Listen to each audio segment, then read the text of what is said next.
Hey, how you doing everyone? Looks like we made it to yet another Wednesday. So glad you're here, the final Wednesday of October 2019. Time is moving on quite fast and scary, so that's always alarming. But let's go ahead and set up this uh, chat so we can talk about what we're doing, part 3 of painting the vintage portrait in airbrush. So I'm excited. I hope you guys are excited as well. So I'm just going to go to chat here. I'm going to go ahead and hit the XSplit and put in my password. Let's do that right now.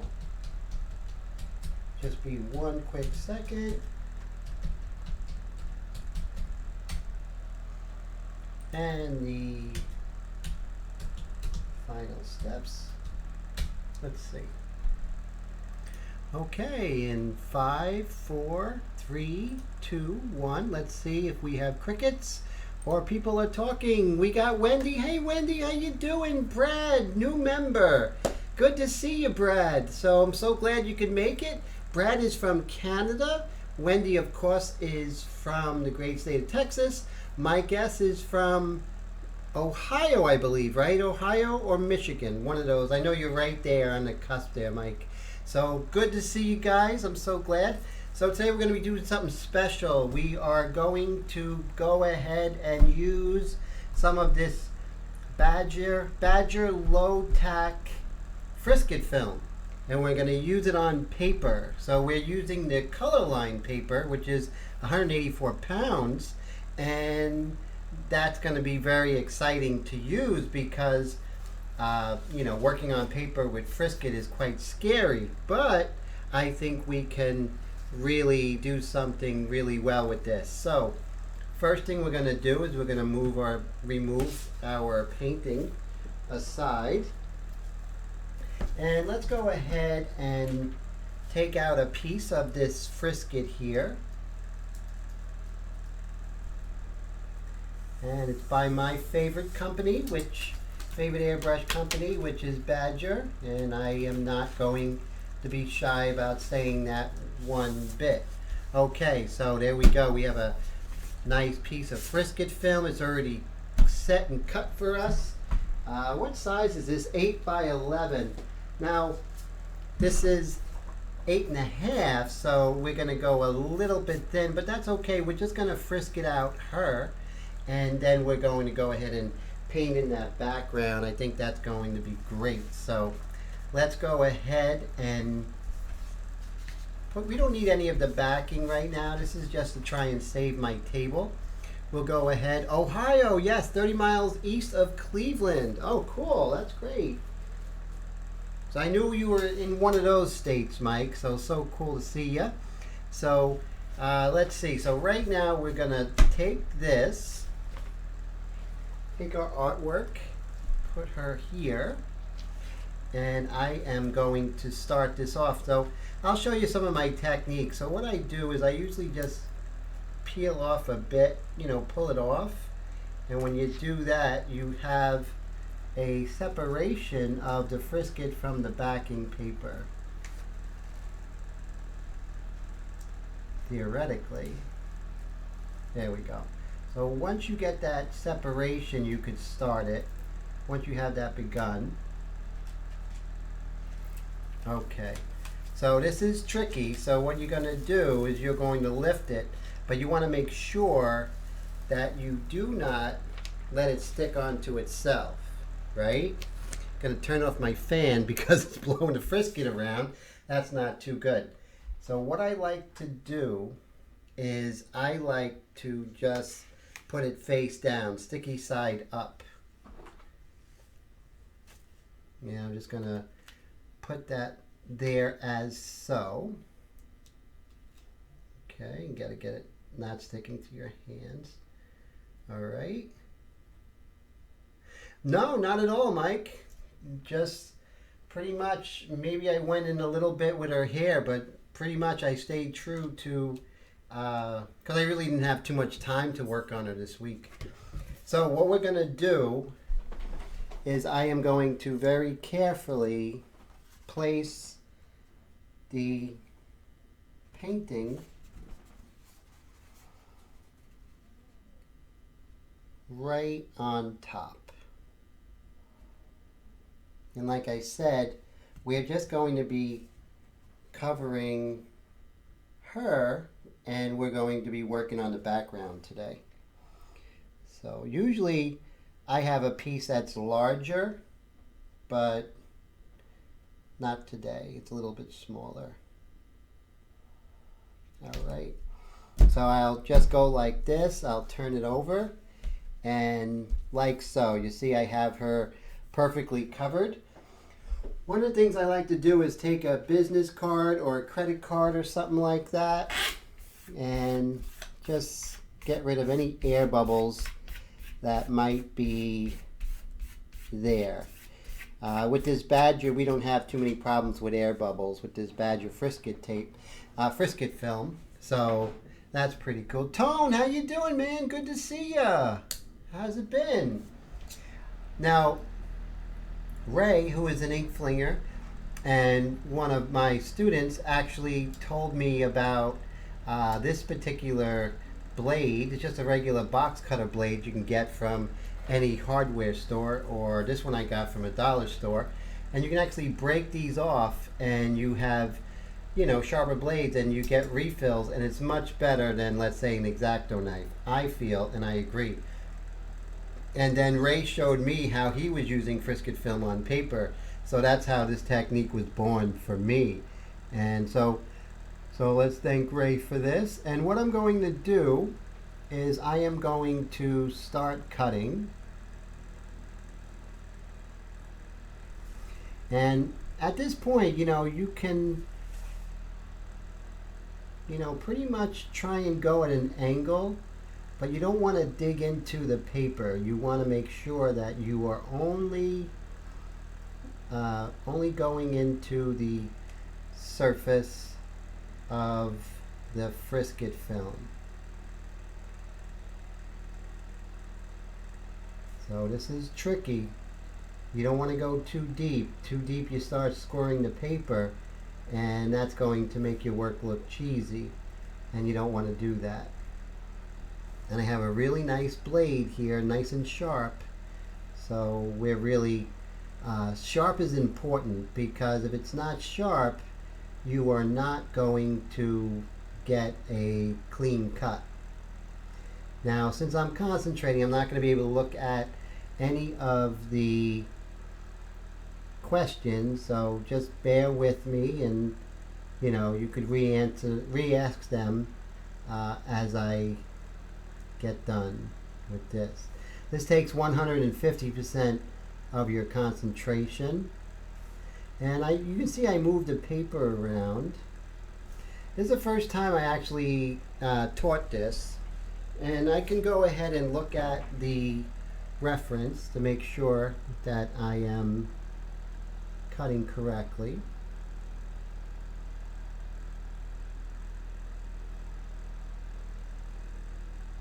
If you wear glasses, definitely have your glasses on here. You know, if you wear reading glasses. See that?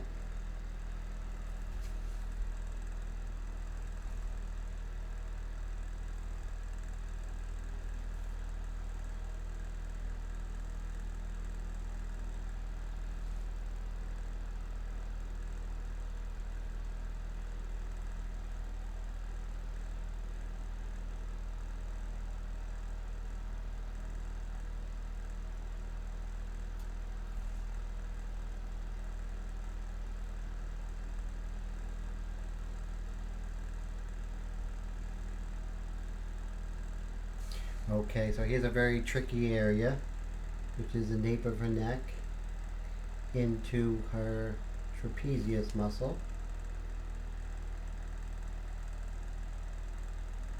And you're going to follow that contour really closely.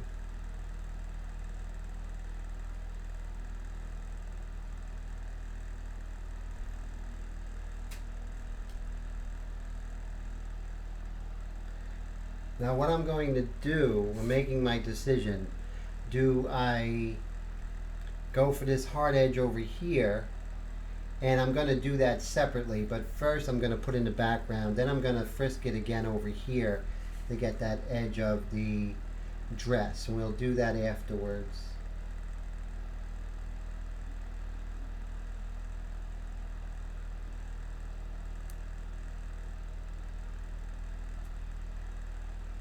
And like I said, I can't look at the screen right now. Now I'm just concentrating 100% on cutting this frisket and not cutting the paper.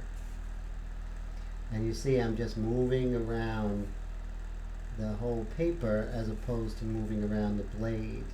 It's a lot easier. And I feel it's a lot more accurate. And this is like precision. Just, you need precision accuracy here, because if this isn't accurate, it's not going to ruin your painting, but it's not going to make you have a good time, that's for sure. So anyway, did my first cut. So we went over here, we just follow where we went. We went as far as, you just follow the cut, and you can see we went as far as right here. You want this to peel off in one piece. I think this is a very good live stream, because that's the first time I've seen anyone do this on a live stream. Well, anyone do it something like this. And it's all free to you guys, no charge.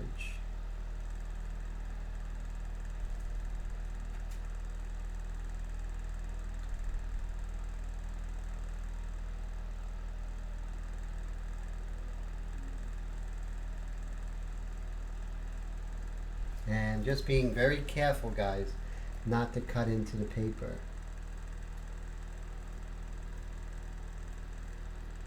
And your diligence and attention to detail here is paramount.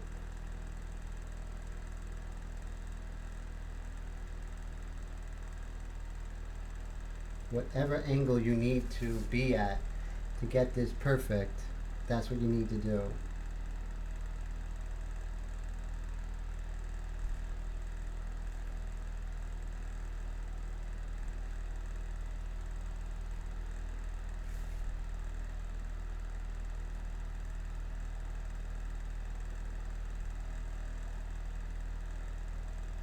You'll see I don't get involved in real tiny details.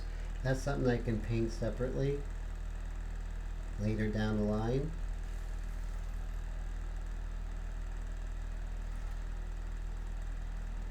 The paper, of course, is color line, and it's light gray. It's 184 pound paper, and this could definitely be something that this can take. I've done this on very light paper, which was the De La Rowney, the older gunmetal, and I think that's something like, maybe it felt like it was like 30 pounds or something, very thin, and I was able to do it, but you just have to be very careful. This is almost like illustration board, 184 pounds, without that horrible, disgusting cardboard backing. That is an illustration board, which is crap, and no one should ever use illustration board.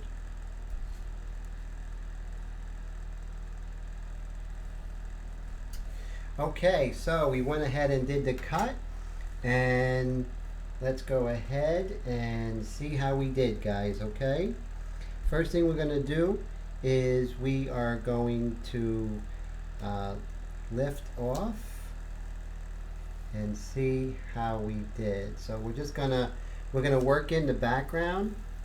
Now notice how I'm holding the paper real close to where I'm pulling, so this way there's no chance of tearing. And you might have some areas where the cut didn't go through. That's happens, and you just want to make sure you address that right away. Looks like a couple of spots over here, huh? Let's see. Let's see how this goes.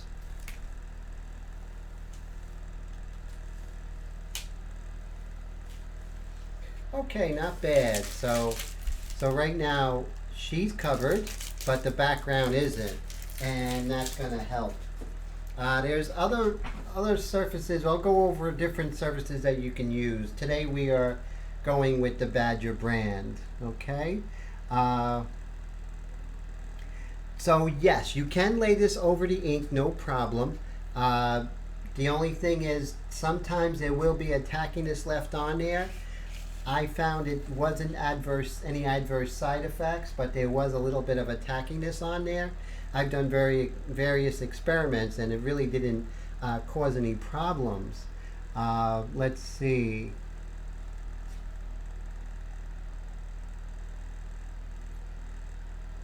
Oh man, Mike, I hope you feel better. It looks like you're not feeling too good today. Oh man, that sucks. So what I'm going to do, just give me a moment. I'm just going to put me on the big screen here. And I'll just take one moment.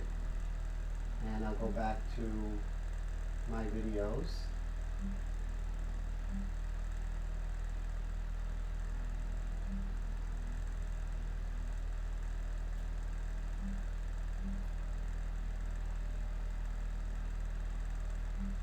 So you guys are seeing me and everything. It sounds good. Everything's pretty cool.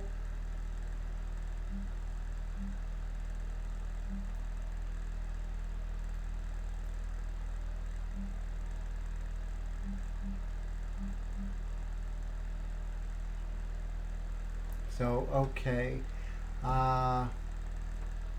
Okay, great. So, what we're going to do, and you see how we have a nice cut. So let's go ahead and we're going to save my table. And we're going to put some things behind her. Like I said, I always want to save the table. Save the table, you know. So that's important. And let's see. Okay, so something like that would be really good. We have really nice cut here. Okay. Oh, thanks, Tone. Thanks so much, guys. So everything sounds good. That's fantastic. So I'm just going to go ahead and fire up the airbrush. It'll just take 1 second. Let's see.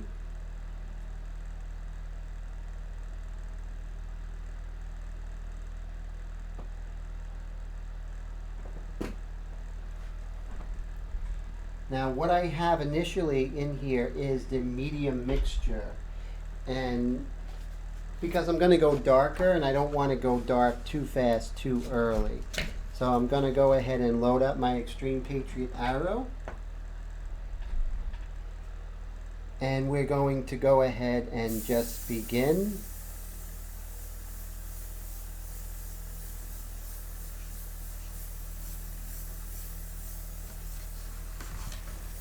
And I'm looking at my reference here.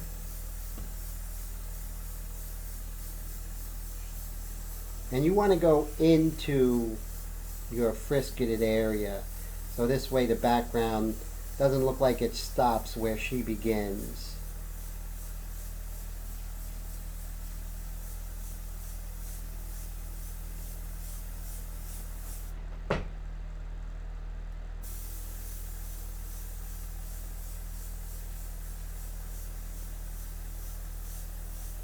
You don't have to worry about contaminating the white, right, that we worked on so diligently last week.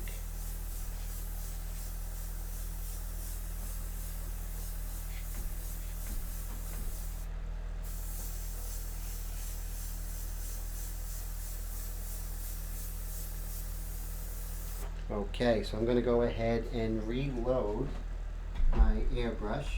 I'm going to continue with the medium mixture. Let that set and then go over it with the dark mixture. We're going to get a nice, beautiful background. We want to make sure that we finish the background before we lift the frisket. We're going to frisket a few areas still, and I think that's going to be important because that, you see that blouse? I want to make sure we get that hard edge of her blouse next to her skin. And I don't think we can paint that satisfactorily as much as if we went ahead and did the frisket. So so that's basically, you go ahead and set your risk. I mean, it is risky doing frisket, but how's the payoff? Is the payoff much better? Is it worth it? Those are questions you got to ask. So I'm going right into the frisketed area, or masked off area. You don't want to oversaturate the surface, so you be careful about that. You can always go over it afterwards.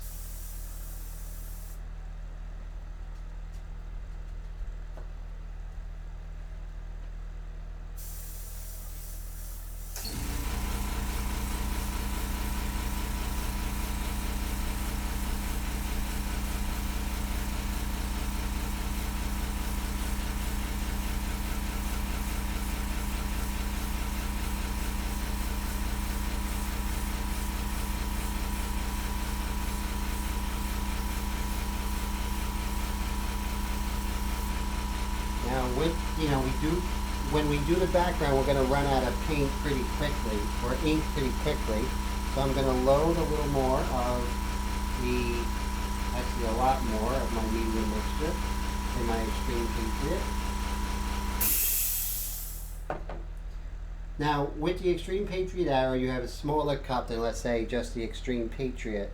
But you have the Extreme Patriot Arrow and the Extreme Patriot.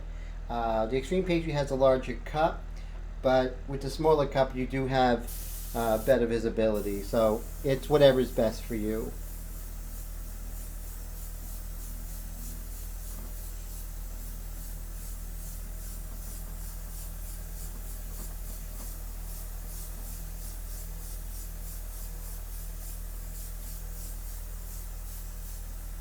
So I'm a good distance away. I would say I'm about 7 inches away from the surface.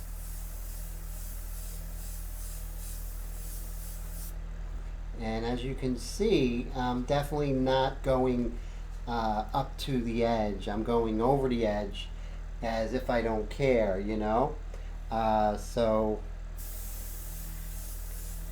I'll get to everyone's question. Let me see. Wendy says, I have some still on my painting for like 6 months. Oh my goodness, that's a long time. I know it'll come off, but that's a long time, Wendy. But I understand. Sometimes you take time off from a particular painting. It's good. It's all good. Let us know how that comes off, though. That's interesting. So what we do is we're going to let this pretty much dry, and I'll just blow some air on her background, actually. What I'm thinking of doing is I'm thinking of cutting this part out and then just spraying down to get this hard edge here. So we might even just do this. It's called sequential masking, and it's a pretty good technique. There'll be some cleanup to do here and there, so don't worry about that. Every painting, not every painting, but some have cleanup to do. So you see here we have a nice base, and what I'm going to do is I'm going to go ahead and start with the dark mixture. I'm going to load that dark mixture up, so this way we'll get more coverage. And we didn't oversaturate the surface, so now we can go ahead and really come in with that dark mixture and get that background that we want, the hard edges that we want, and then we can lift it, maybe work on the dress, and then work on her again. But we'll have a really nice integrated background.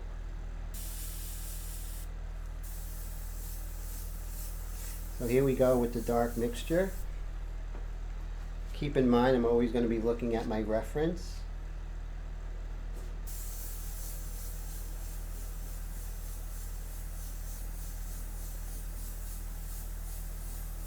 It's the first time that we worked on the background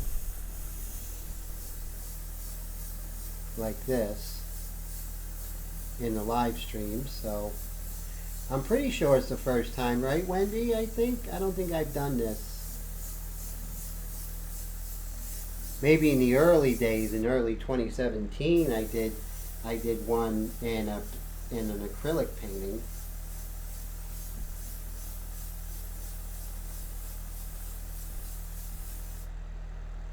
Hey Philip, good to see you. How's it going?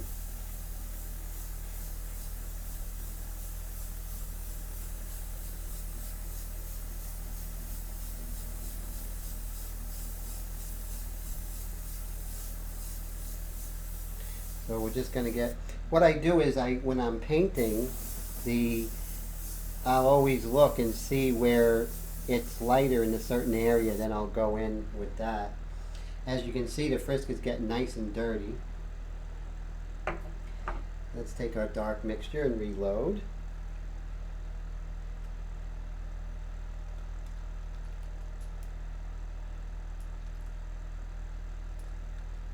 Let's see.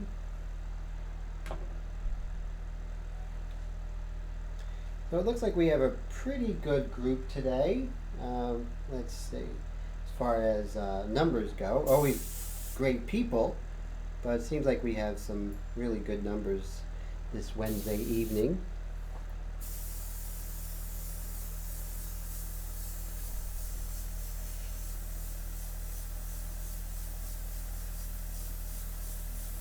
What I'm going to choose to do is I'm going to choose to have it darker below and lighten it up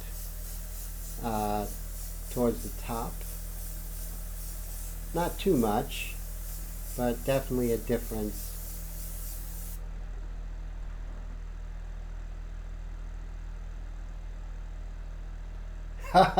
No, I wasn't. That was Nathan Macris. Yeah, that's funny. Yeah, but isn't that cool that Gerald Mendez actually used a Sotar 2020 and he liked it? That was pretty cool yesterday. I remember when Ken actually showed me that. He was pretty excited himself. So let's see here. We'll just change the angle here for you guys. Whoa, okay, so we have the dark mixture right here.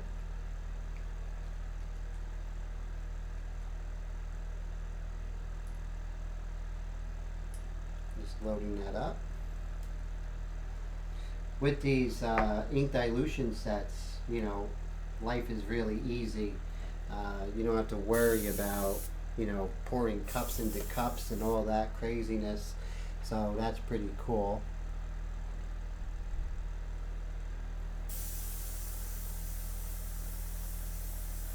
He did have his Iwata shirt on, as Philip said. Gerald had an Iwata shirt on there. That was pretty funny, right, Philip? Oh man. Did you other guys? Did you see that video of Gerald Mendez using a Iwata 2020? See if I can cut this off.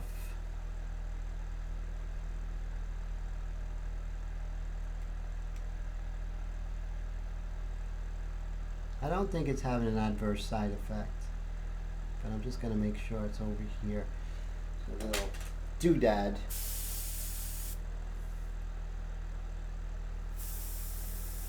Oh, Wendy's using painter's tape. That's smart as well. You know, it's a form of frisket, and whatever is easier for you. And sometimes, you know, you don't need all of this. So definitely, that's a definite good solution.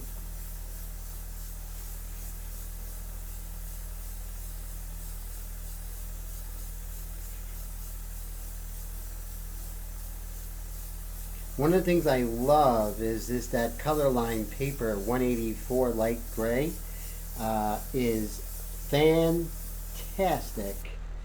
Just amazing the way that it just takes to the ink. I mean, really, like it was made for it.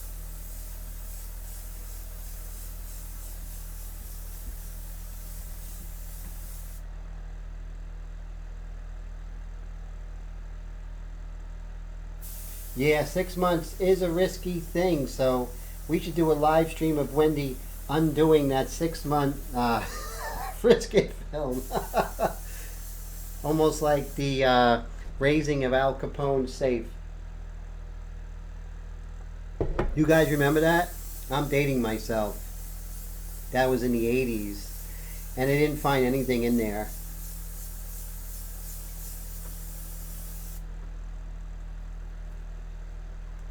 I'm going to load it up once more with the dark mixture.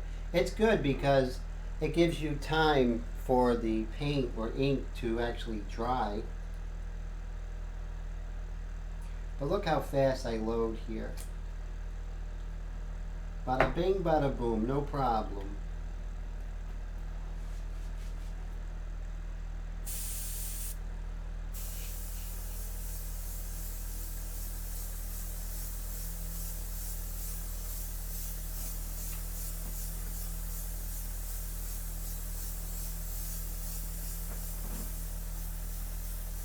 I'm from the New York area, so I'm painting over here. So we say things like bada bing, bada boom.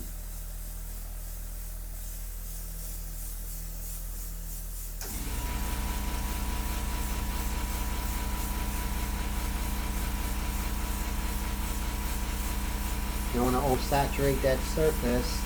If you feel you are, just throw some air on there. It really does quicken up the, Wendy asked if Frisket makes it faster.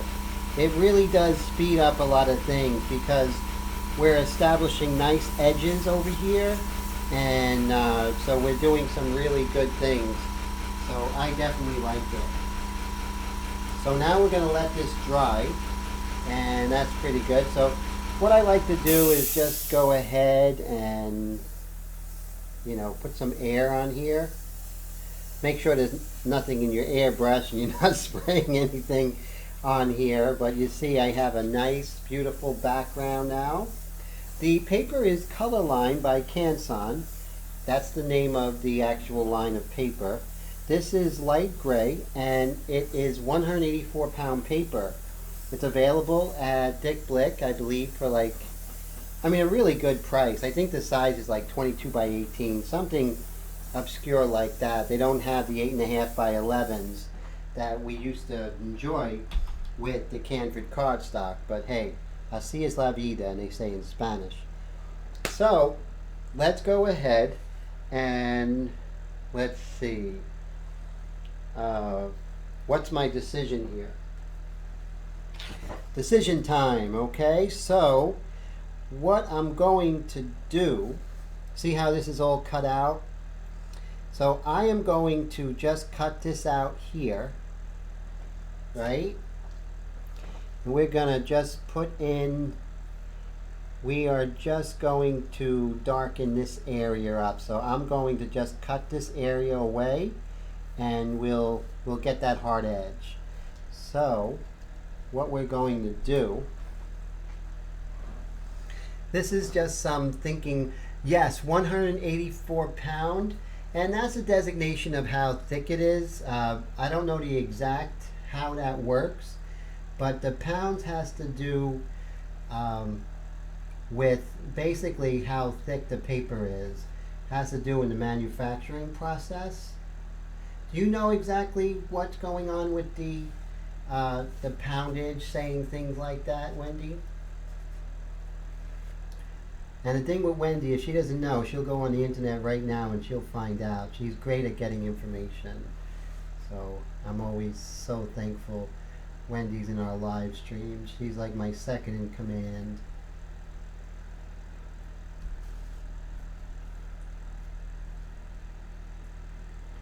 So what I'm doing is I'm just going to cut out where the blouse is.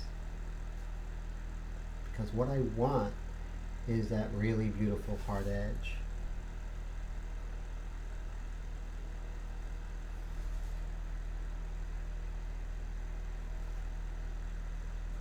This is tricky because it has all these little bumps here and different changes of direction. But what's really good is as I'm doing this frisket, the background is drying up. So when we lift that frisket, we're going to have beautiful edges We don't got to worry about any pooling or anything like that.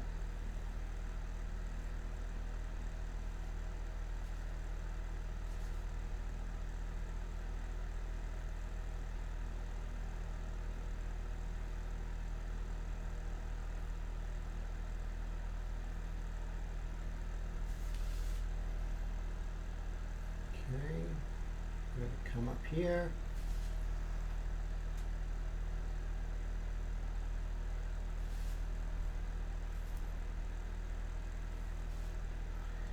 We might have some issues as far as clean cuts because of all the directional changes here, but we'll see. You can't dig too far into it, so you really have to be very, very careful.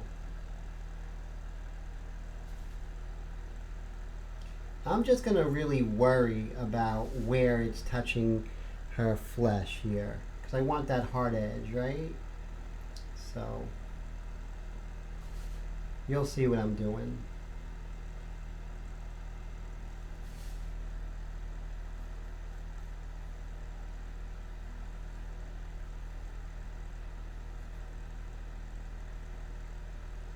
And I'll do right up to here. So what I'm going to do, this is going to be very soft edged over here, so I'm just going to pull this off. So what I'm going to do, now we got to think. Okay, so this is important to really think it out. Okay, so we want that hard edge. So if we lift off this, that means that's going to be exposed. We don't want to expose it, her flesh, her shoulder and the nape of her neck. So we're going to lift up the frisket here. Like I said, we had some issues with all the directional changes, so we're going to have to fix the cuts as we go. Okay, so far just one snafu. Don't force it. Okay, see that? Nice and beautiful. So that we can go ahead and lift. We can go throw this out, close this up. Let's avert disaster. Okay, so let me get an eraser, a nice neat eraser. What we're going to do is we're going to erase any excess painting pencil lines, because what happens is we want to make this as clean as possible. Okay, now, so we're going to go with our medium mixture. Yes, I think the medium mixture is a good way to go here. Let me fix my background, the backing here. Move her aside. Jake, how's it going? Good to see you, man. So we are just gonna put her here. We want to save the table. So let's take our medium mixture.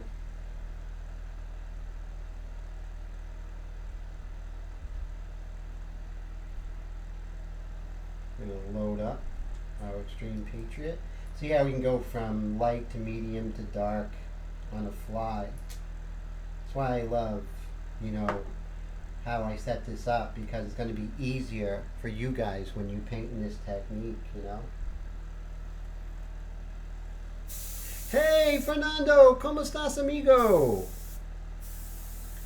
Okay, so what we're going to do now is we are going to stay about 6 inches away, and we are going to really come and paint in here. So what we're doing is we're creating a beautiful hard edge.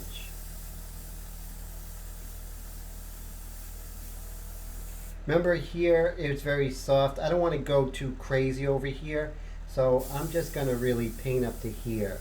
This is going to be soft edge. I don't want to create a hard edge. There'll still be a hard edge there because I'm painting around it, but we can control how hard that edge will be. So how is she looking right now? Looking really good, huh? But trust me, there's a method behind my madness. So Willie, good to see you. How's it going? Okay, so we want to be a little careful of going into the background. Remember, the background is still exposed. So I did go into it a little bit and I was talking, so just got to clean that up. You don't want a disparity of tones down here before we go ahead and lift up that paper, the Frisket film. So let's go ahead now. There might be some warping, so what we're going to do is we're going to, yes, it is 184-pound paper by Canson. It's not Canson paper like meat taints or anything like that. This is their color line series. I wouldn't use the meat taints or however you say it. That's a pastel paper, which is totally not for what we're doing. Guys, I did see the color line paper, the light gray, today at Hobby Lobby. So you probably will find it at Hobby Lobby. So if, you know, I know you guys out there in the Midwest, you have Hobby Lobby and everything. So definitely check that out, guys.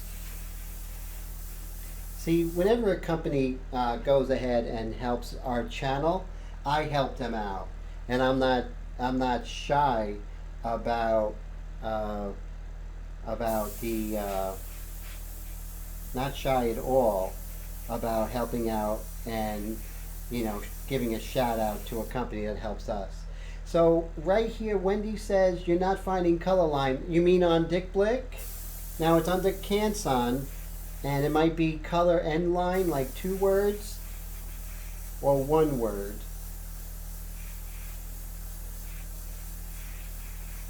I know it's at Blick. Let's give one more. Let's give one more pass. So what we're going to do is we're going to load up the dark mixture. Well, we went medium mixture, right? But let's load up the dark mixture because we're going to do some of the shadow areas. Might as well do a little painting while we're painting, right? So when we lift this, we'll see that we have work to do, but we have some really nice established edges. So that's going to be really good. $1.54 a page is a steal because I found that you can get 4 pages, 4 pieces of 8.5 by 11. So that's cool. You can also get 3 pieces of 8.5 by 11 and 1/16 by 14, which is really cool. So, you know, that's the advantage, is that you can definitely vary your size. You can do an 8 by 10 or 5 by 7, or you can even do one huge one. So I like it. I mean, everything that's different, there's good about it. And let's go ahead. What I like to do is really work on the corners. For some reason, I find the corners always get neglected. I don't know why. Maybe that's my own proclivity. I don't know. Let's see. Alright, so there we are. Mike says, hey Tim, can you put an image under, say, 0.005 thick acetone and put Frisket over it and cut it so you don't damage the image if you are good at a razor? If you're good at a razor, I'm sure, yeah. So, yeah, it's not a bad price there, Tone. And you know what it is? It's really high quality. I mean, this is like, you're going to love it. It's the best. It's like working on illustration board and paper at the same time. So, okay, so we're going to call this done. What do you guys think? Looks good? So let's go ahead and we are going to peel it off and see what we have. Okay, so peeling it off, this is what you have to do. You have to keep your hand close, because you don't want to tear into the paper, and you definitely don't want to dirty up the white that we put in. I'm using my glove here. You know, what if I had some ink on there? That would have been a disaster, right? So this is where we are. So far so good. So this Badger Frisket is really great. Highly recommend it. So another great product by Badger. And look at that, guys. Look at that. Sora said, hey, how you doing from India? Good to see you. Thank you. I know it's late by you or early. So thank you so much for coming by. Now there were some things here, like a little bit of tone came off right there, right over here. Those things are easily fixed, very easily fixed. But remember where we were just before the Frisket film. Oh, I'm sorry, Thailand, my fault. I know you were way in the east, but thank you so much, and sorry for that mistake there, Sora said. It has been a while.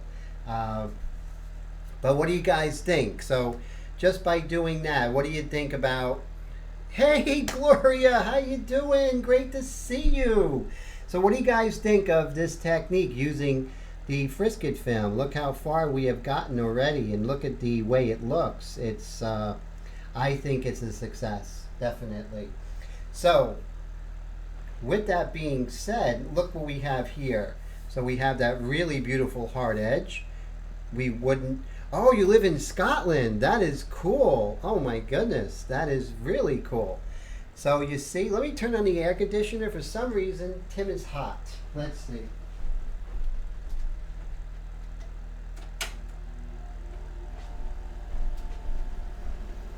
Thanks, Wendy. I appreciate that. And so Gloria's in the house. That's always cool. We can continue now. So once Gloria's here, we are in good shape. I'm going to go ahead and dump out the medium mixture, and we're going to put in some light mixture, because whenever I go back in, I always like to go into. It's freezing. It's freezing. Isn't that something, Wendy? Wendy always. It's always very hot where Wendy is, so that's very interesting. So, yeah, weather does get crazy during the fall and spring months, right? So as you can see, this is how it looks. Look at those beautiful hard edges, guys. Beautiful, beautiful.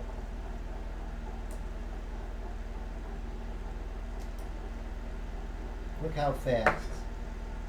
Bam. Bada bing, bada boom.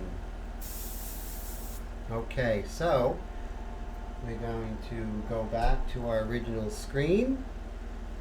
Thank you, Gloria. I appreciate that so much. And on paper, Willie says on paper he was scared it was ripped. Me too, until our friend and colleague Ray went ahead and told us. You know, Brad, good to see you. We have two Brads in the house right now, so that's really cool. So Wendy says low 30 degrees tonight, and forgot to get the faucet covers. It's been so hot. Oh my goodness, yeah. So definitely a shift there, huh? So what I'm going to do is I'm going to fix some of those areas. Remember, some of those areas got a little damage from the Frisket, but that's neither here nor there. We're not even going to, the trick is don't go and try and cover them. Just paint over the whole area. And as you do that and as you go darker, things will just sort of even out. So at this point, you can go ahead and use your Frisket if you don't want to go too dark in the background. So we're using the white mixture. We're not going straight into the medium mixture yet, because right now we're just getting acclimated to the forms after we, you know, that was a big step going, and there's a big change to the painting going and using the Frisket film. And I agree with Willie that, you know, it's scary with the paper, but I've used a very thin paper with the very old version of the gunmetal of the canvas cardstock just this week, and I had no adverse side effects. I had to be careful because it is very thin. But as you can see, once we come in with this medium mixture, We're going to reacclimate her to the background. Now we're going to be in control of what we want soft. But you know what's great is we have this beautiful hard edge to work with, right? And so that I like. You can always go darker, but going lighter is the son of a gun, right? Everyone can attest to that who's painting. Going lighter is really very much more difficult. So I'm not going to see, the problem is, this is the trick. So remember, you see that little spot right there? Well, that little spot is the frisket tore up just a little bit of the ink. But what you got to do is just paint normally and keep doing it, and eventually that spot will go away. But if you go at that very spot, then you're going to cause a difference in texture and everything. So don't make that decision. Brad says 11 degrees Celsius tonight. Now, Brad is in the Edmonton area. Is that correct, if I'm not mistaken? We spoke last week, Brad and I. Very cool. Very interesting stuff Brad does. He does these sort of burning, is it burning on wood? Painting and burning on wood. It's really fantastic what he does with the wood. Just incredible. Portraits, mind you. Just fantastic. We have so many talented people here.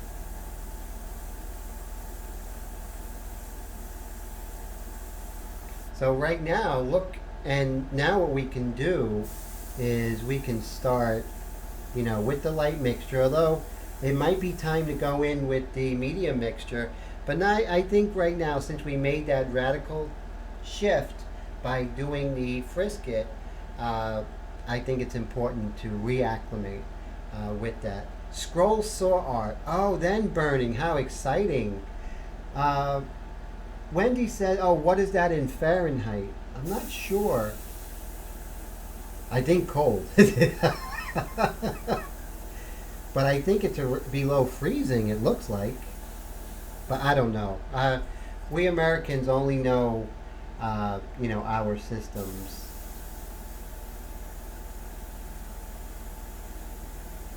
And Brits, for my British friends out there. And I know my friend David Pickford will be watching, and he's from the UK. Very cool guy. Very talented artist as well.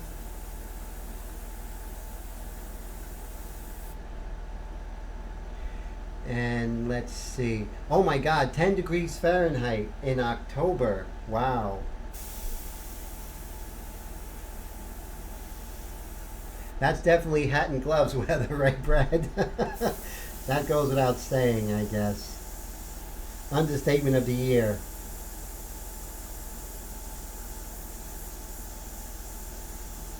So as you can see, I'm doing it very, working very light. I'm sort of modeling the forms, that sort of thing.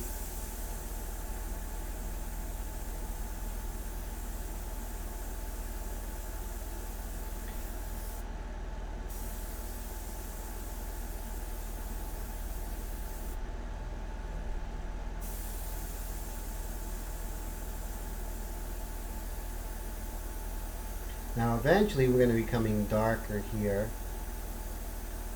on this side of the face, because remember, if there's shadow on this side and lights on this side, then the two sides are, the two cheeks are not going to be the same value. Philip says he's curious, why do you choose to paint flat as opposed to tabletop? Just personal preference?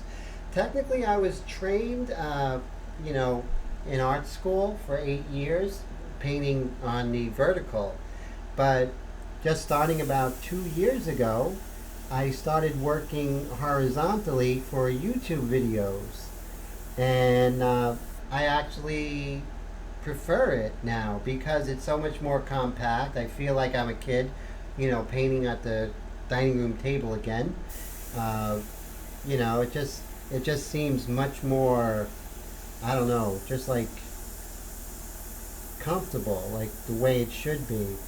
And when I'm painting, I have my camera set up so on my screen I could see my painting as it developed, which is really good. Hey, what's going on, Ray? So that is definitely Ray's the one who had shown me how to do the frisket on the paper. So he gets 100% credit for that. So I just wanted to, let you guys know who is the mastermind behind that.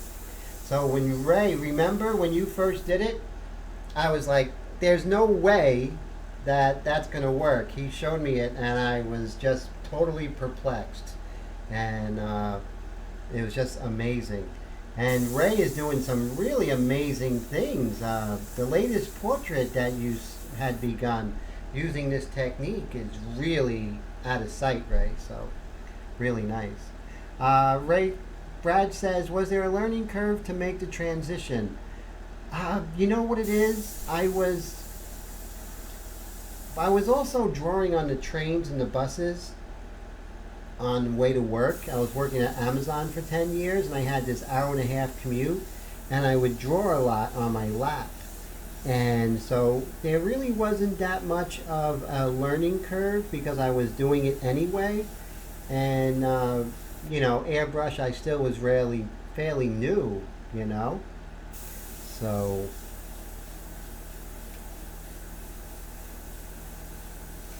yeah, it wasn't that bad. Not bad of a learning curve. Plus, I've been doing this forever, painting and drawing since I was little. And I started my first, until I was 15 years old. I never painted vertically ever. So that was pretty much and I used to do oil paintings and working on different techniques, not airbrush, but definitely pastels and oils and all that,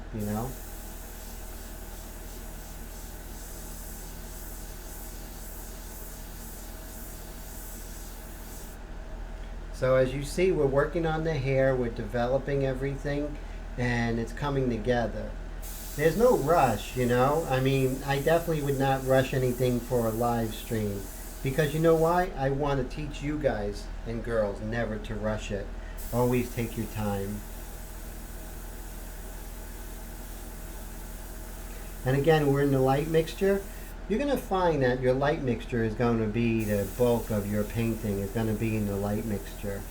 That's why when you purchase the light mixtures, you get 2 of them. And because that's going to be the bulk of what you're using. Modeling the forms and whatnot.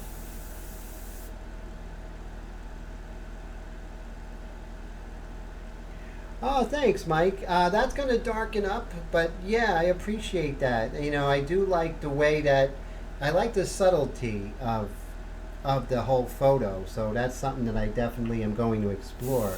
I appreciate that a lot, Mike. But notice there's no overspray, so, look at how pristine her shoulder is and the lights in her face. So that is how you basically keep that, and that's I think it's a priceless thing. It just gives an advantage. You're always looking for advantages, just as if we were playing sports, right? You're always looking for advantages. I'm surprised we have anyone here due to the fact that the World Series is going on in Houston.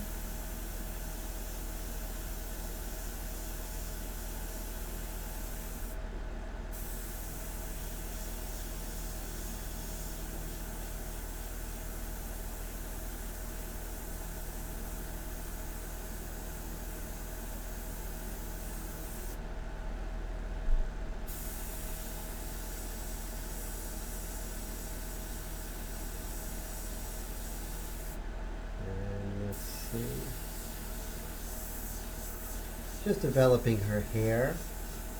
Now we're going to do some really nice soft edges on this side because it does get very much softer, and especially down here. That's something I'm probably going to do off camera because that's going to be time intensive to bring this value and soften that up.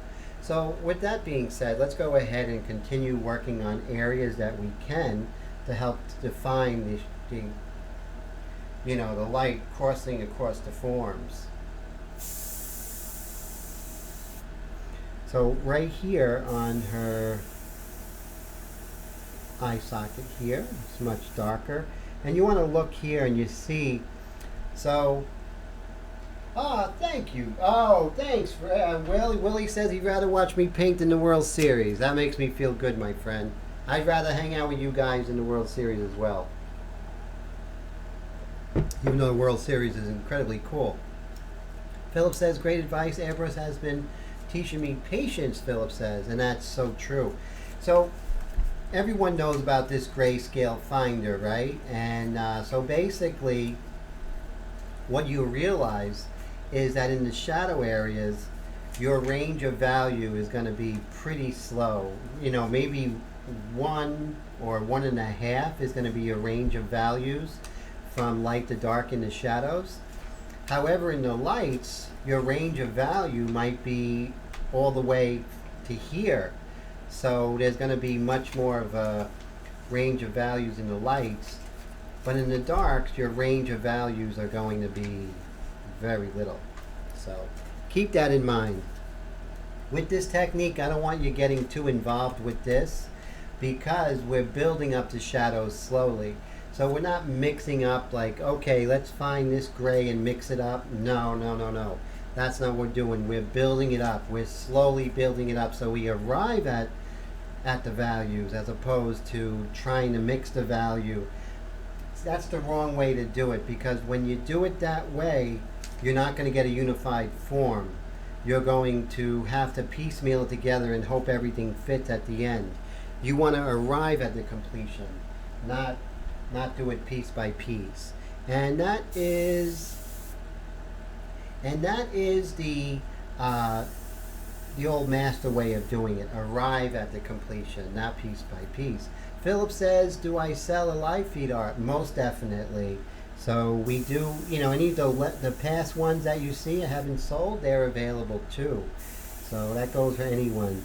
If you see anything that interests you, just let me know and I'll be happy to give you a really good value since you guys are on the live stream. So I increase my distance. So you want to paint in 3 dimensions, right?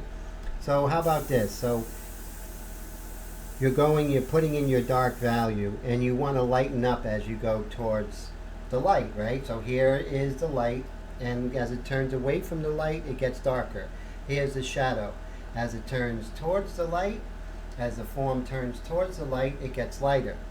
So case in point, I'm painting here and I want to get lighter, and what you can do is increase your distance, and as you increase your distance, you're going to get that really nice blend.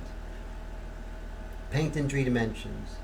You know, that's going to make you an artist, not only an artist who paints with airbrush, but an airbrush artist who uses the materials to best get the look that you're looking for.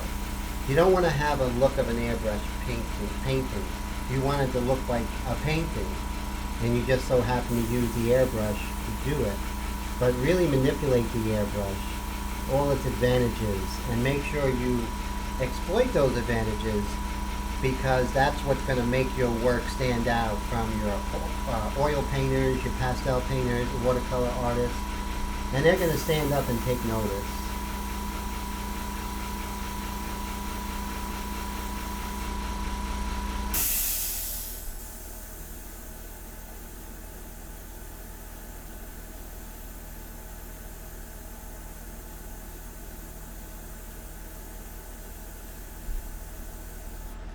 So we have the hair here, and we're going to work on that.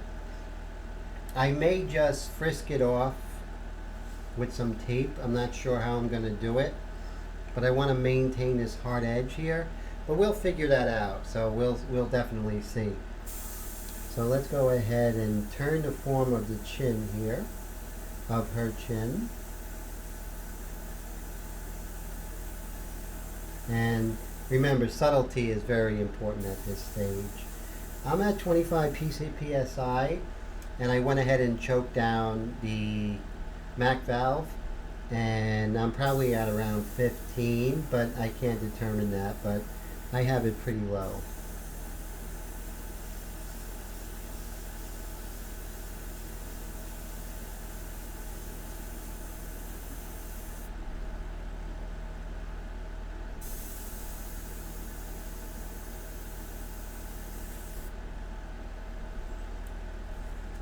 So the latest piece I did, which was called The Scream, and that was pretty much inspired by that Munch painting, The Scream, and it's also, you know, something that I really want to do a series of really, you know, paintings that really express emotion.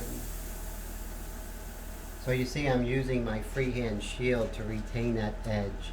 That's a hard edge, so I really want to go ahead and get that.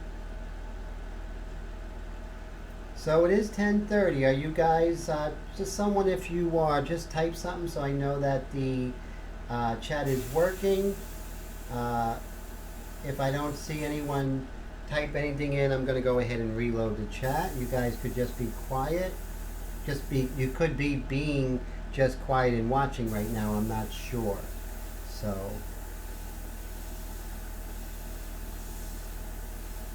I'm going to establish the hair. Oh yeah, there we are. Okay, Willie. So the 10:30 rule has not. The 10:30 rule has not come into effect yet. So that's cool. Thanks, Willie. It's like, what is this, an audience or an oil painting, as Rodney Dangerfield would say. I know you're out there. I hear you breathing. You know, that's those funny lines he used to say.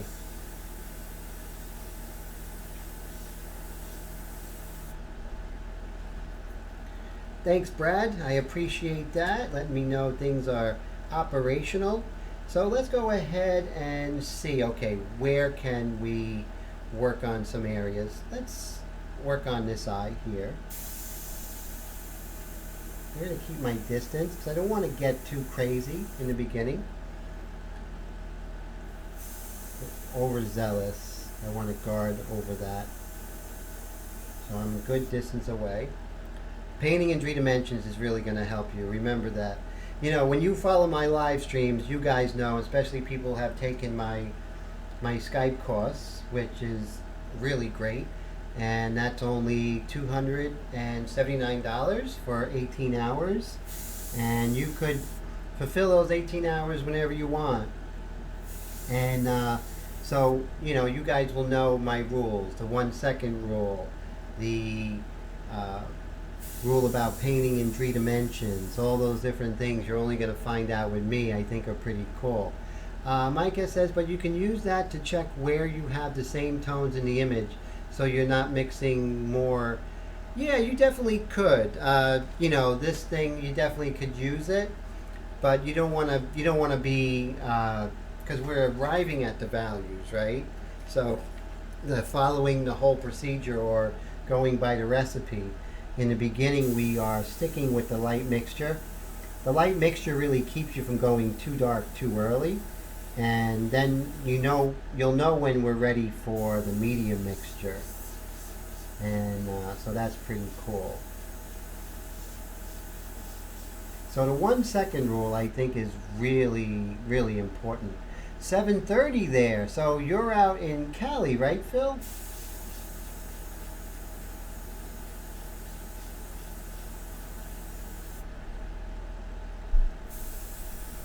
Yeah, it seems, Philip, that we're in the future. And my UK friends, those guys are way in the future.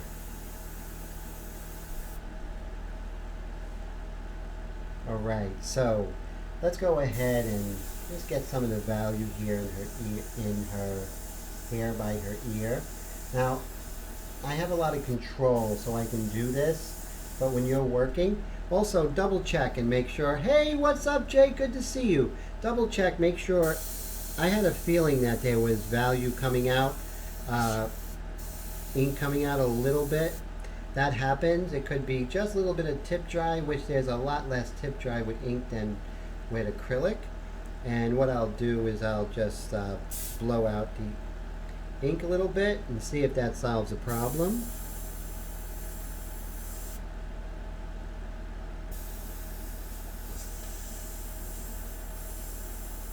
Okay, so that had satisfactorily solved the issue. So let's go back.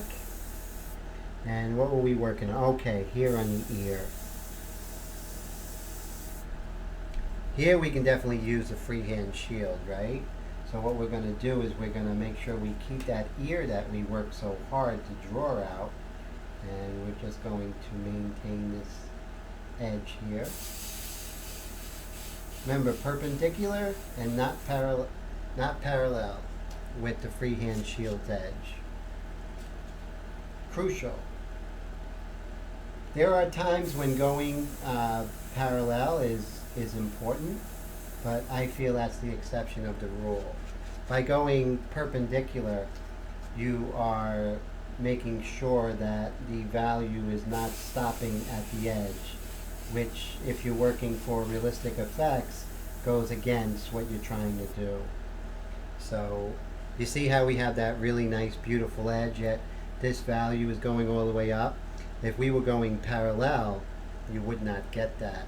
So that's the madness behind that timism, you know, which is perpendicular and not parallel when using freehand shields.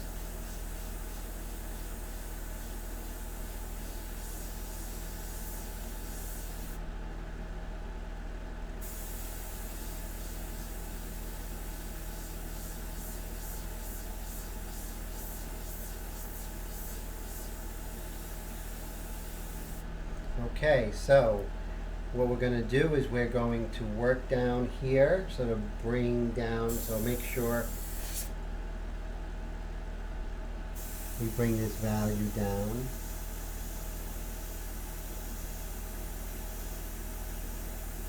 When I want it nice and smooth, I increase my distance, because the further away, the larger the spray, right? Remember that. The further away, the larger the spray.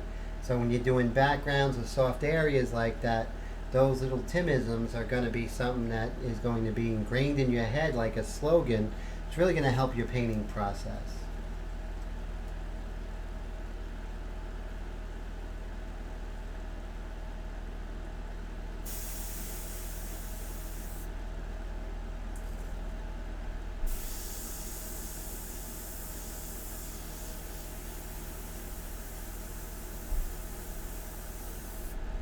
Alright, so as you see, we went ahead and increased a value over there on her nose, on the shadow plane.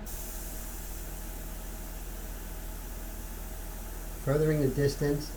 So you further the distance as it's getting soft. Actually, liquid mask, I tried using it in the past to no good effect. And, but I'm going to try it again. I think I had a hard time with illustration board and masonite panel because of the texture, but I'm going to try it again and see if that's a very good recommendation, Brad. I'm going to do some experiments. Willie says, Tim, you have to put out all of them in the book when you write it. Thank you so much. I think that's a great idea. Thank you. Yeah, the little book of Timisms, right? You know, and you know, I have so many also that just applies to painting anything realistically.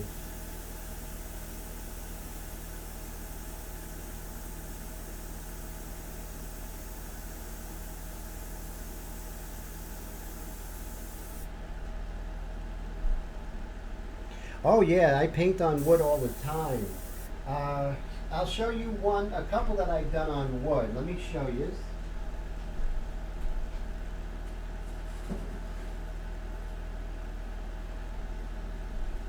This one, of course, is one that is sold, and I painted this on wood. Let me just change the aperture, the ISO here, so you can see. So that's on wood, guys, and that's on wood panel.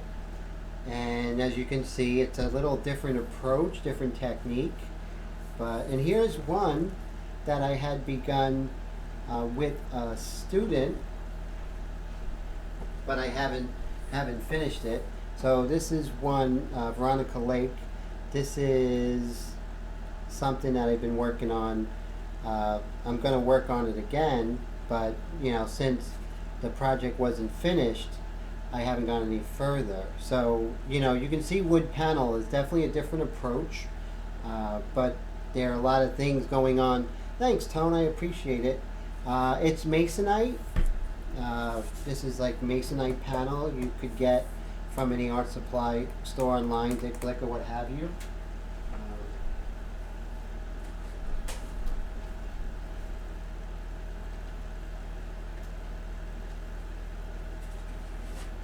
So here is an experiment that I'm doing with India inks, the colored India inks. So this is one I started. I'm not launching the colored India inks just yet. That's something we're going to do down the line. But you can see how, you know, when I start introducing color, that's I'm not going to do yet. Maybe 2020 sometime. But right now the channel is just going to be about black and white.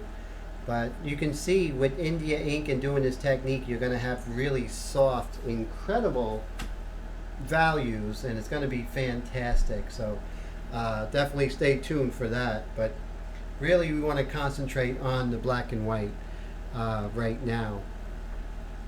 My guess is, Tim, I wonder if you could add Createx watercolor base retarder to the ink mix to help dry it. No, definitely, that's good thinking, Mike, but there's very little tip dry going on with India ink to the point where it's almost non-existent. You know, like I'm painting all day, probably 6 hours altogether. So I'm just starting to get a little bit of tip dry. So it really isn't, you don't want to mix anything other than water with the India ink. It's pretty pristine in its makeup, which is really good. Do I gesso that wood panel? Yes, I do. I have a marble dust and gesso recipe that I got from Harvey Dinnerstein, which is my teacher at the National Academy School of Fine Arts. And that is really good, and it creates a texture, and that really helps with, you know, different textures that you would get, especially in skin.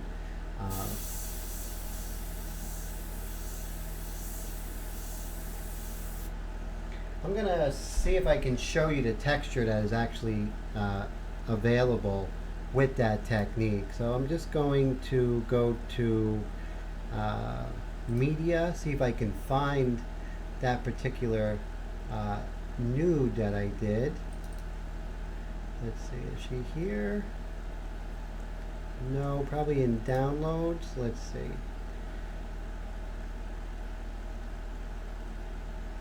And I just want to show you the texture that you're capable of with the board that you're not capable of with paper. I mean, you are capable with the paper, but it's a lot more difficult. And with the board, you can see you can do some incredible effects. Let's see. I'm going to probably in pictures, probably the last place I'm going to look is where this is going to be, guys. So let's see. Bear with me. It's just going to be a shake of a lamb's tail, or a lamb of a shake's tail. So here we go. This is the texture that we can get. So I'm going to go right here. So I want you to look at this and look at the texture that's available. See that? See this almost like the goosebumps on her butt there and on her leg? That you can do with that texture, which is really cool. So what I'm going to do is I'm just going to be right back, guys. Talk some among yourselves, and then we'll go ahead and finish the second leg of this. I just be 1 second, got to get a drink of water.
Okay, so I hope you guys did not go ahead and start drawing paper airplanes and everything, so that's really good.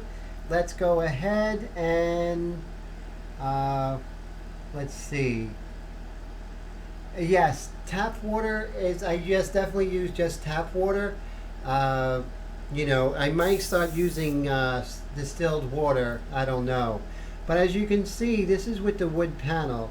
And working with the wood panel, you definitely can see there are advantages. There are disadvantages to this technique as well. You don't have the paper, which is very easy to have and everything. Bradley Smith says, school comes early and can't seem to keep from nodding off. Thank you so much. Great to talk to you, Bradley, and I'll see you around on Facebook or on Ink Flingers during the week. And definitely look forward to hanging out with you next week, Bradley. Thanks for coming by. So reverse osmosis. Yes, I heard something about that. Rick, how you doing? Thank you so much. Rick says that the painting's looking great. Can't wait to see the finished work. Thank you, Rick. So I really appreciate that. Good luck at school tomorrow. And so Bradley's a teacher. And so what we're going to do, and so reverse osmosis. Okay, that's pretty cool.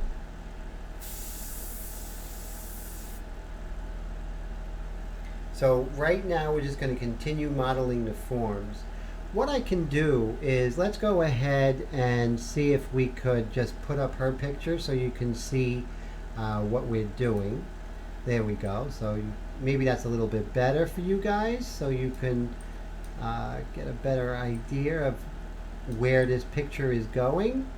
So I hope that helps. Let's just make it a little bit smaller. There we go. So I think that's good. So you can see, my thinking, the thought processes happening, that sort of thing. And so it's great to see you there, Rick. Thanks for coming. So we just got to make sure we turn the bigger forms and then turn the minor forms. So that's something that we're going to be concerned with. And then we're going to work on the hard edge of the hair here, and I think that would be pretty cool.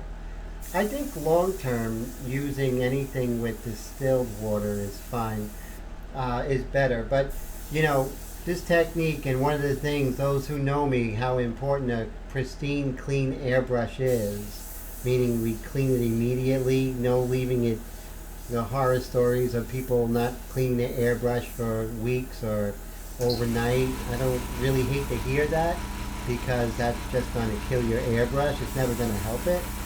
So, but definitely, it's always better, the better quality water is definitely, it's going to help you in the long run, sure.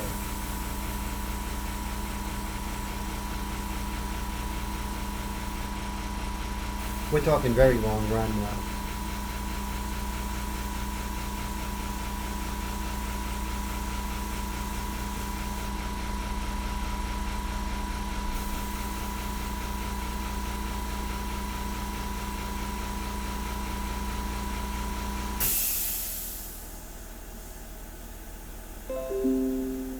We'll soften that edge. See right here, as you notice, so here's a new function, guys. I'm going to show you this, and you guys are going to be pretty impressed here. This is a new function with our live stream. Let me show you guys. So what we're going to do, we're going to use something called the whiteboard, and we're just going to move this up. We're going to turn this on. So one of the things I want to show you guys is that we can go ahead and use the whiteboard, so I can show you different ideas and techniques that I want to implement. So if we go over to her nose here, so right here, so this is the area right here. Now this area right here, we can go ahead and worry about that, where we could blow that up. and well, not bloat it up, but very much soften it up. So I can just clear the whiteboard there. So let me make this bigger and show you exactly what I mean here. Actually, I'm not going to make it bigger, but so all these areas here are very soft. Like right here, you'll see this is all very soft edges. And what's really making it soft is that the values are very close to one another. And so that really is what we're trying to do, is get the values here. See how far those values are from each other right now. But what we want to do is we want to get those values that are close to each other. You know, as before when we were using the this value finder, we can see that the values are pretty much like right here, right? And so that's really, really important, you know? So I want you to really pay attention to things like that. So this is a new function that I think is really going to help the teaching aspect of this, of these live streams. So that's something new that I brought together. So we can just clear that whiteboard off. So I thought that was pretty cool. So I was pretty excited when I learned how to do that this week. So let's make that. So, and Willie has a question. Let me see what Willie has to say. Willie says, Tim, do you still plan on putting out a video from start to finish painting? I am. I'm almost finished with it, but the technique has changed a little bit. So I think I'm going to do another one with what's happening. You know, you've been with me, Willie, for a long time, so you know the evolution of the technique. So I think it would be better to just do a updated version of it that, you know, people like yourself and Wendy will get a lot from as well, because you'll know that I don't do those things anymore, right? So that's really cool.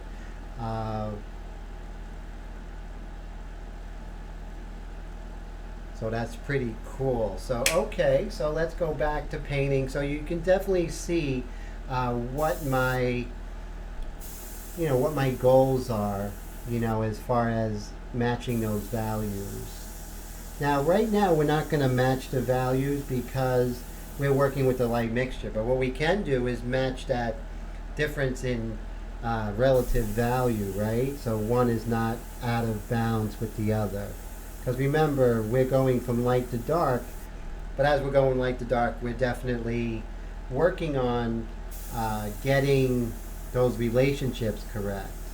So you see it's much lighter at the cheekbone and then goes down. So we're looking at that, which is really important.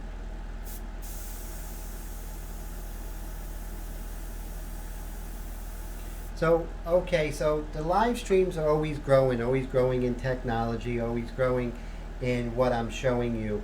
Starting about a solid year and a half, I remember I was doing the regular YouTube videos every week and an occasional live stream. And, you know, my live streams really stunk, but everyone else's live stream really stunk, you know? And then I decided May of 2018, and I'm like, you know what? I'm going to concentrate on live streams. I'm going to put money in it. I'm going to do it over and over again so I can circumvent the issues before they happen. If they do happen, I can fix it, that sort of thing. So that's why, you know, my live streams look different than everyone else's. They have less glitches than everyone else's, because it was important to me to do the best live stream, because I feel, and Wendy agrees, that you guys learn more from a live stream than me just doing a video. So I want to hear from you guys. What's your opinion? Do you like the 15-minute videos, or do you like the live streams? So that's a quick question I'm going to pose to you guys right now. Oh, Wendy, thank you. Wendy says that the live streams are the best. I so appreciate that. Definitely. I think the 15-minute videos are good for subscriptions and, you know, for vanity metrics. But for really bread and butter, you guys asking questions and watching me work live, I think is much better. And I wish I had that as a student, because, it would have saved me a lot of time. And plus, I do them at no charge, which is really great. And but they're not as deep as if you're studying with me. If you take my Skype class, it's going to be a lot deeper. You're going to really go learn a lot faster. But this is great. I can offer this to those who can't afford to, let's say, take a class or go to a airbrush getaway. So I like that. So this way, if they only have very little income, they can go ahead and buy themselves an airbrush, watch my live streams, and learn a lot.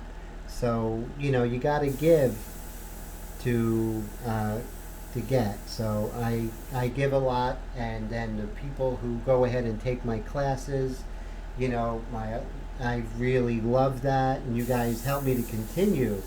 Those who buy my ink and you buy my ink mixtures and you take my classes, basically you're helping me to continue and helping me to pay rent so I can still have the lights and everything. So you guys, I really appreciate it. Willie says definitely the live streams. Thank you. Rick says I really enjoy the live streams even though I don't get to watch them as often as I like. Thank you for that, Rick. And the fact that you're watching them when you have a chance, that's good. So it's always great to see you live though. Wendy says love Tim's classes. Yes, Wendy's taken my class and she's an incredible student, and we are working on Cary Grant, so that is so cool. I can't wait till that is in fruition. So she's doing fantastic. Tone says the interaction of the live streams are cool, plus you get to meet other artists. There's an attraction for him, definitely. And it's great meeting you, Tone. And that's another thing that I find that's really great. Brad says awesome live stream. Thank you so much. And so very exciting. I have a VGA projector, and I love it. They're harder and harder to find, though. Wendy and I have found out the hard way, right? They don't have them as readily as they did back in the day. Technology sort of marches along, doesn't it, guys? We gotta just be ready for it, and sometimes it doesn't change until we stop paying attention. Then we realize it's just HDMI, and then we're like, oh my god, HDMI, that's rough. So thank you, Tone. I appreciate that. Yeah, it's so cool. Tone did a painting of the Giants running back, right? And so that's so exciting. Did he get to see it yet, the running back for the Giants? I think you should keep trying. I think he would really love it. Barkley, Saquon Barkley, great athlete, and he seems like a nice guy, and I think he would really love to endorse that. So keep going after him. Brad says he has an old school overhead projector. Oh yeah, with the transparencies, remember them? Yeah, that is old school. Definitely, Brad. Hey, if it works, God bless you. That's all that matters, right? We do what works. So I see a lot of people just take the reference paper and put graphite on the back and trace onto the surface, and that works just as well. I think Jacob Henry does that, and he does some great effects with that. So we're people. We're always going to find a way to get the work onto the board, right? So, but the digital projectors are definitely the way to go, no doubt. So let's continue. Just there's some nice hard edges we can find here, and so in the beginning. So I'm going to keep this live stream up, guys. If you missed the beginning, definitely after it's over, it's going to give it like a half hour. It's going to be on my YouTube channel. And I want you to really, really look at how we did the frisket. So that's going to help you. So I think it's going to change your work. And I think that's going to really make a difference, especially you guys starting out. Because you know what? You're not going to find anywhere that's going to help you with cutting frisket. So that's one of the reasons why I decided to go ahead and show you guys. Plus I have been working with Frisket a lot. So I do these male nudes and I sell them. Male and female nudes. Let me show you what I did just today using the Frisket film. So look at this guy. So look, he's like, that's a tough guy. You can tell he works out more than I do. But you can see how using that Frisket film, you can really get these beautiful edges. So with that being said, there are some edges that you need to soften up, and it's so easy to do. And right now I have the light mixture, but even with the light mixture I could soften up those edges and get some atmospheric effects, come in with the dark and really bring that in. But you know, but I think that really makes a difference, you know. Thanks, Tone, I appreciate that. So, you know, and this is going to be sold, and none of these ever stay. I sell them all. But yeah, you know, it really helps. And you can see how that's translating. This is much more subtle and much more fine-tuned. And so you see how we can, you know, take what we learn from different subject matter, right? So it's all good. So there's going to be some really good news having to do with me in the near future, but I can't tell you guys yet.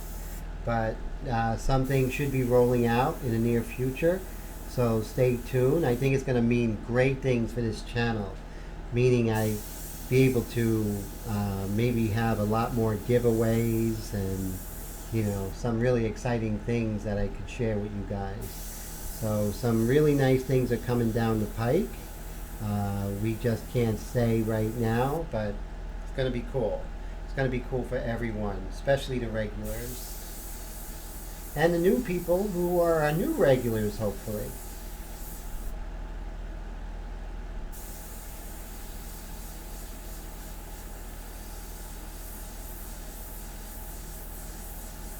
So you see how I keep moving around, which is very important.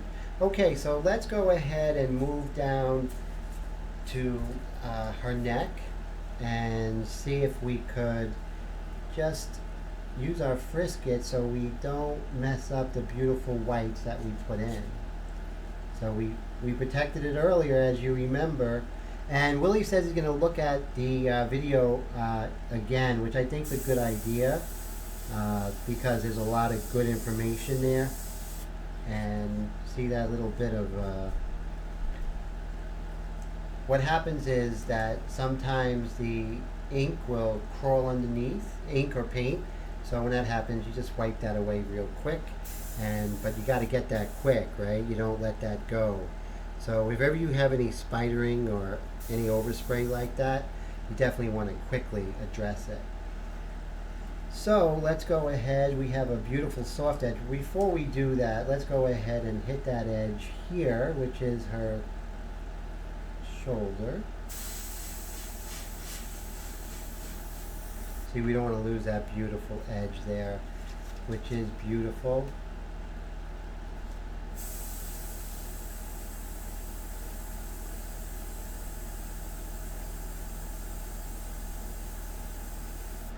See that? And then we're going to go ahead and work on here. It's very soft, this edge here, so I'm not really concerned using a freehand shield. But you see that, you know, we definitely have to address the darker values here because right now this being light is definitely going to throw everything off. So with the technique, you're basically going with the light mixture until you get the relationships, and then you can go ahead and start with the medium mixture. Then you go, after you get even stronger value change with the mixture, then you go with the dark, and then you have the very strong value change, which is very close to our reference over here. But then you go in with the dark mixture, dark accents. And then you go with the white pastel to really pull things together. sort of make things pop. And those who watch my live streams know that things do explode in a very good way at the end, right? It just sort of comes together. But that's for everybody. That's for you guys. Your work is going to do that too. Tone said he ran into some money, so he got that and his custom Micron SB back. Oh, wow. Fantastic. Gloria, have a great night. I will see you tomorrow. So it's so cool to have you here. You are the best. And the live streams just aren't the same if you're not here, Gloria, and I mean that. So cool. Gloria and I got to go to Trader Joe's. That's what we're planning on going because they have some amazing salmon burgers and the shrimp burgers. Gloria, you got to try those shrimp burgers, right? So if you ever go to Trader Joe's, get their shrimp burgers. They're ridiculously good, and they're only like 120 calories, if that. So that's really cool. So that has nothing to do with airbrushing, but it's very good for our appetites. So okay, so we're going to continue here. And looking forward to it, Gloria, as always. All right, so we are going to come right here. We're going to make sure we get that edge perpendicular, not parallel, right, guys? That's so important.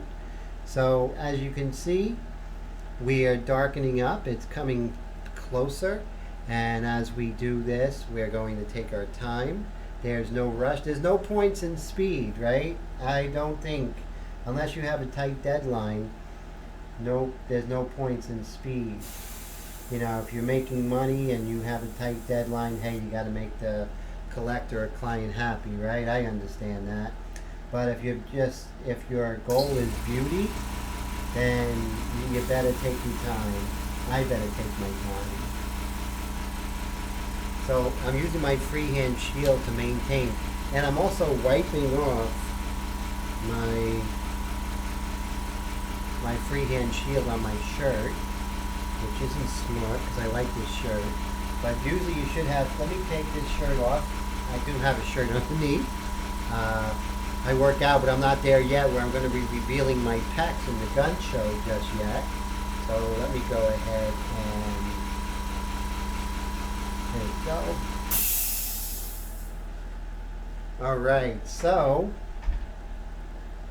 Alright, so we are good, and we're going to continue pulling down those values. But even like what we did today, I mean, I think we made some really good strides in this painting. And I think you guys learned a lot, so those two things are really important to me.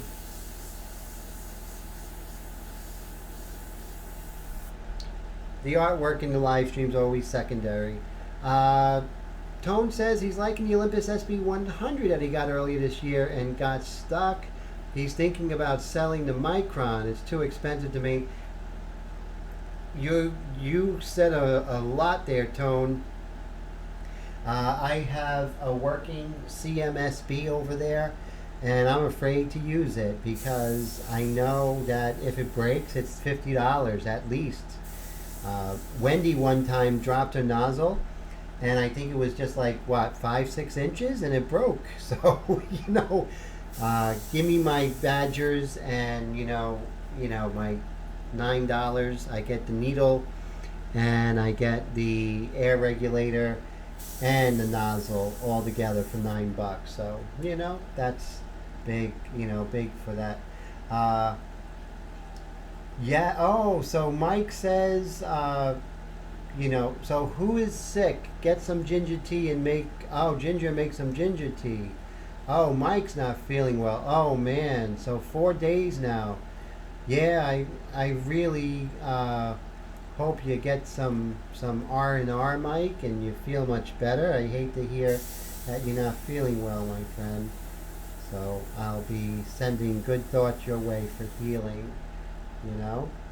$50 for a nozzle, man. That's a kick in the pants, right?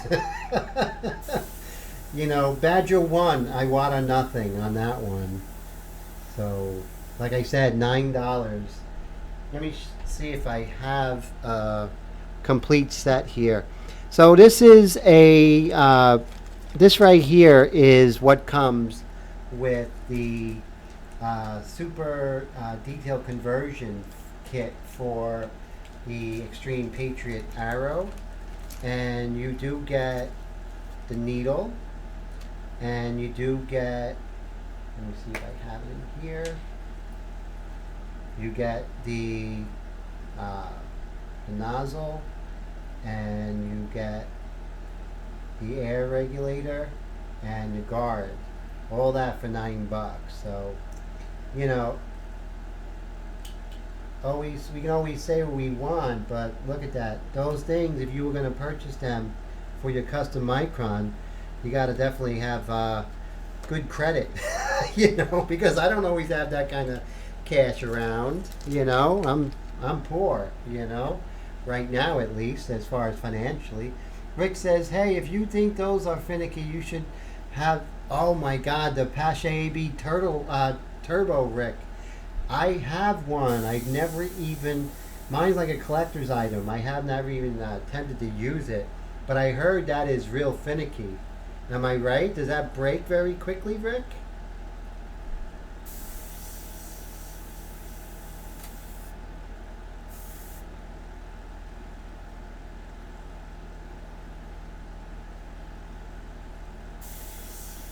So Olympus is going out of business? Is that true? Oh my God. Tone says he heard that too. One of his Facebook friends was selling him at a great price. So I hear the Olympus uses Iwata parts. Am I mistaken for that? Uh, Let me know.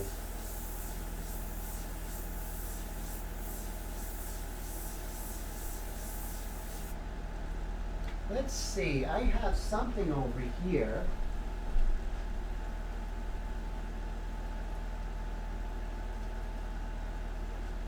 Here's a pretty cool airbrush. This is the Omni Sightline, and this is really nice. This is a nice airbrush when I do choose to use it, so I really am happy with that. I really love it. I love the fact that the nozzle here, the chucking guide is available. So there are a lot of great airbrushes out there, and there are a lot of great brands out there, of course. You know, we all have our preferences, so you know, I'm not gonna badmouth the quality of Iwata, because that would be crazy of me, right? Iwata's kick butt, you know. But like we said, you know, when you're on a budget, they're just not practical, and that's something that me and Tone really agree, and Wendy really agree on that. So Rick says he has 5 of them. Getting him adjusted is a pain. You have 5 Olympuses? Wow. Yeah. So they're little. Oh, you have 5 of the turbos? Holy cow. That's amazing. If I miss any comments, just go ahead and ask again, guys, because this scrolls pretty fast. As I'm working, of course, I might miss one. Never ignore anybody on purpose. So if I don't answer you, it's only because I didn't see it in time.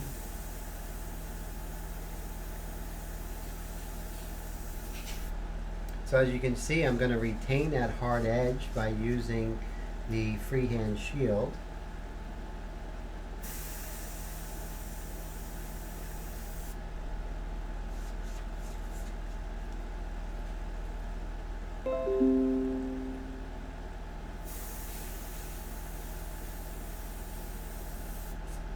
So you see we're just pulling that down here.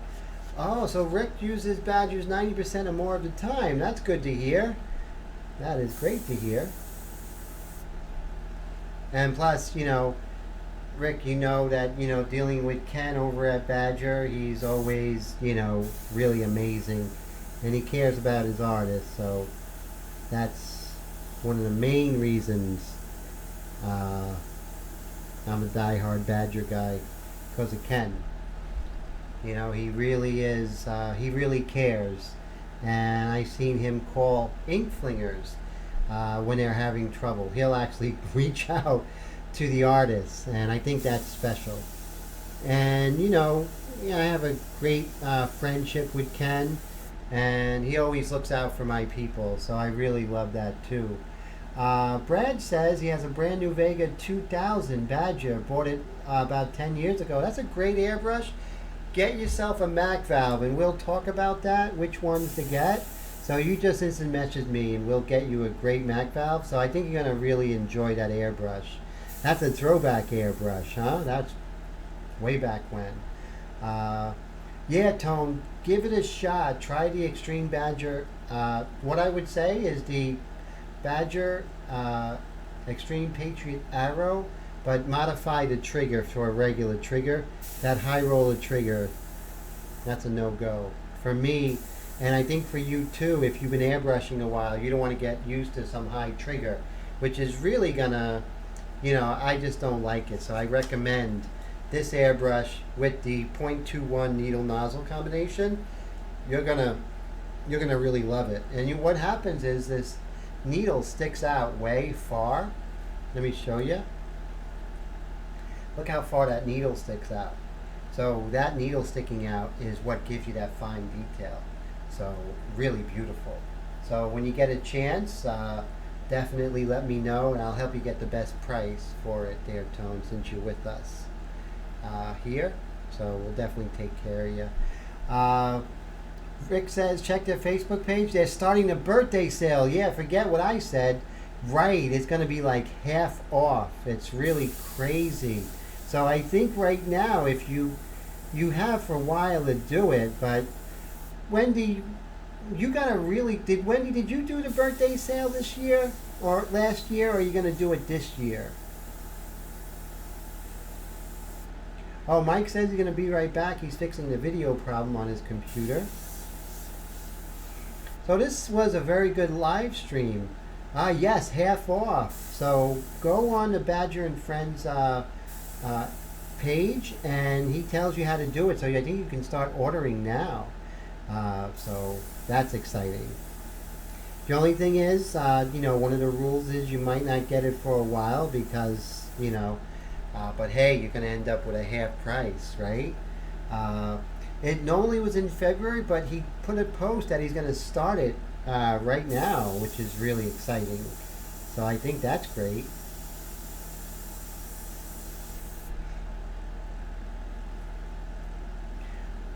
That is fantastic. So, so they're all the airbrushes are half off. Willie, is that true? That's amazing.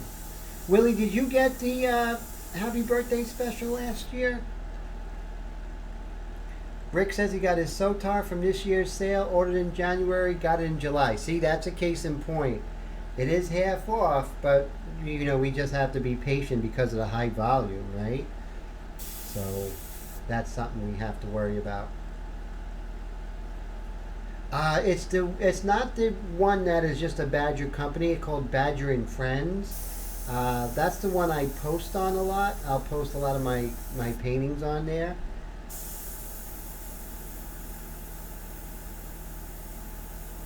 There's one that's just like a Badger company website. Badger company page. Want to make sure that we don't have any spidering there. But you see I went a little darker. For $55, the weight is fine. That's what I'm talking about. $55, right guys? Get yourself the Badger Extreme Patriot Arrow and buy yourself a trigger, a regular Sotar trigger, and you guys are going to have a great time with that. Oh, thanks, Willie. So Willie said that all the live streams were good. I appreciate that, my friend. I really do. Thank you.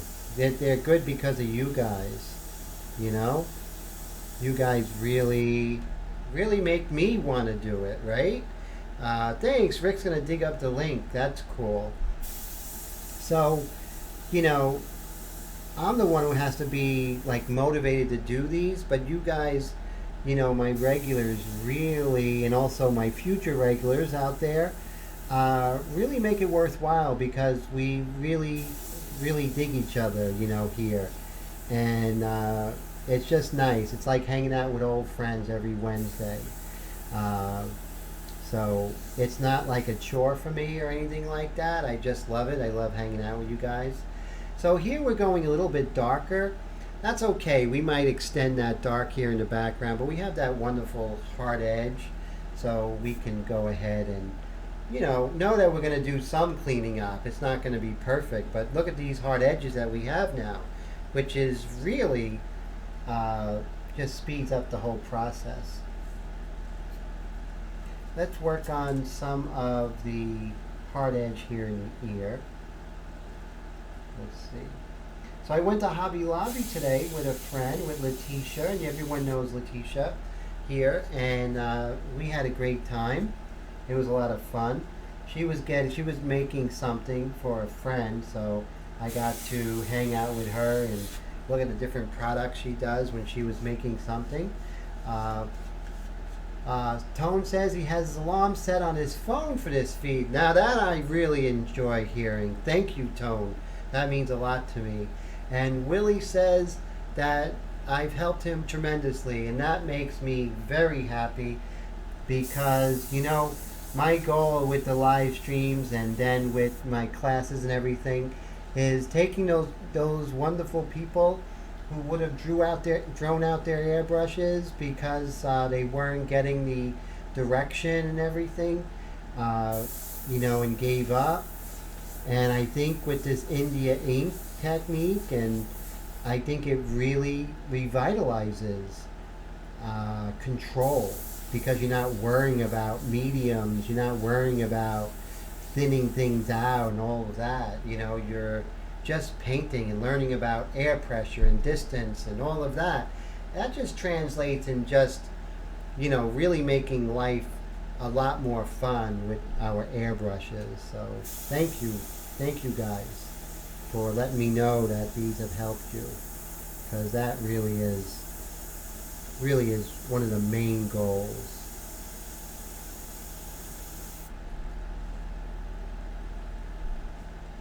And Wendy says, Willie, where is this sale? Okay, so the sale is on Badger. And Tone says, yeah, between watching you in the chat box, he picked up a few tips. Thank you, man. I'm so glad. And of course, we have the Ink Flingers page. If you guys haven't done that, go on Ink Flingers on Facebook. Just type in that group if you're not a member. Either I or Wendy will go ahead and approve you. And we share our artwork there, and sometimes, you know, we'll chat on there, which is really cool during the week. So if you haven't joined, go ahead and join, guys. That's really good.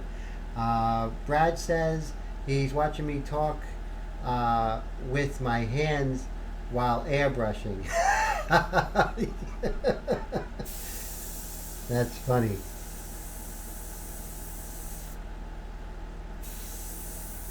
That's cool. And so what we're doing is we're just going ahead and deepen the values. But as we do that with her lips, we're trying to, yes, Wendy will definitely approve you guys. So definitely join. So Wendy is the moderator of that group.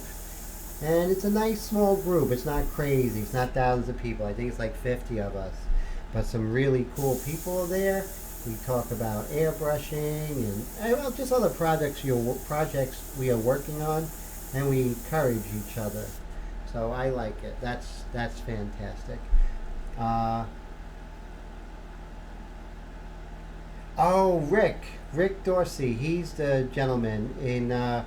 But I want you to go on to the Facebook Badger and Friends. There you're going to see a post by Ken.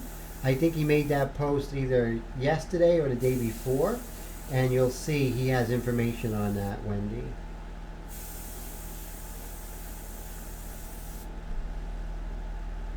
So I'm really loving the way that she is coming. Yes, you want to get that Extreme Patriot arrow with the with the modified trigger that will change your life. You know, it's really fantastic. It's definitely something that everyone should have in their repertoire. For me, it's become my workhorse. Whenever you see me, I'm 99% of the time using this airbrush. I do use the 2020 Slim. I do use that, you know, every once in a while, because that's a fantastic. It feels like a mechanical pencil, you know. I do love that. And that has the .21 needle nozzle combination. So basically, so do me a favor, guys. Go ahead and hit that like button on this video. Comment. Tell me your latest project that you're doing in the comment section, and that's something that will help the channel. So just a quick comment in the comment section will be greatly appreciated. And so Rick actually sent us an email. How cool of you, Rick. Thank you for that. So there you go, Wendy. So that's really neat. And that's so cool. So front of the line, please. So front of the line, so it looks like you'll get your airbrush sooner. Maybe not in July, maybe like in March or something. Isn't that cool?